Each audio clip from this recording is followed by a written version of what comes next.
So I've been dancing and thinking about things and stuff like that, right?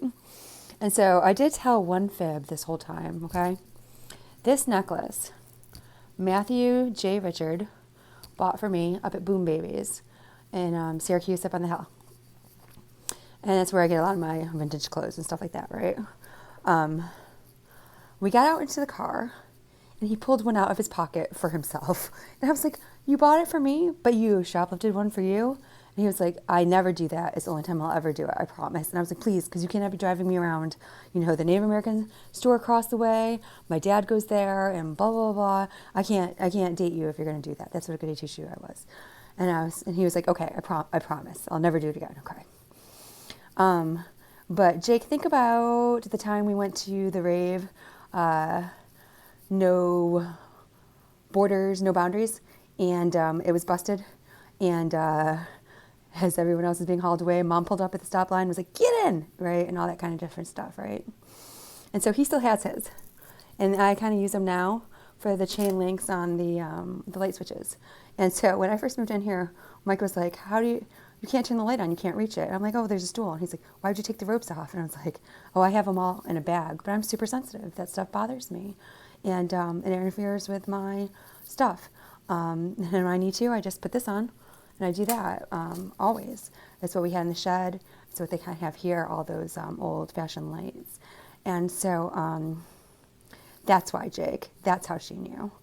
And you called me out on it because for whatever reason, you kind of just, but I didn't say anything until just now because I did most of Matt's homework assignments. He was a soccer player. He was a dumb jock, not very bright. No offense, babe. Love you a lot. All he ate was Rice Krispies and white toast. He Lysoled down his jersey every night and threw it in the dryer. And I was all over him and adored him. He made me write a paper for his Catholic school about why men should have the right to decide if a woman gets an abortion or not, and the woman should have no part of the decision at all. And I presented it to my teacher, and she was like, "You've got to be kidding me." I was like, "What is your thoughts on this too?"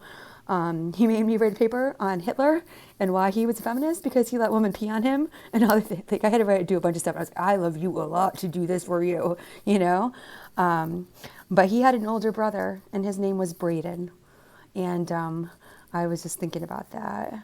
And he worked on cars and stuff like that. But he's back up in Maine, and his sister Sue, who was always good to us and stuff like that. And he was really good. So my point is this: Matt had only read one book in his entire life, and he was very, very proud that he had done that. And so we talked about it constantly.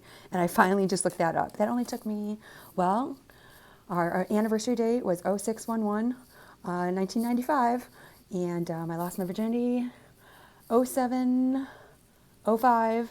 1995, and my dad was like, "You slut, he's not gonna stay with you. You never wear makeup, blah, blah, blah, blah." And he stayed with me all the way through college, and we're still friends, Dad, so ha, ha, ha, ha. Yeah, you know nothing.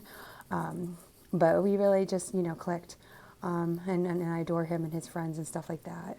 I learned jiu-jitsu from his friend Chris, and he was in a punk rock band, and all that stuff.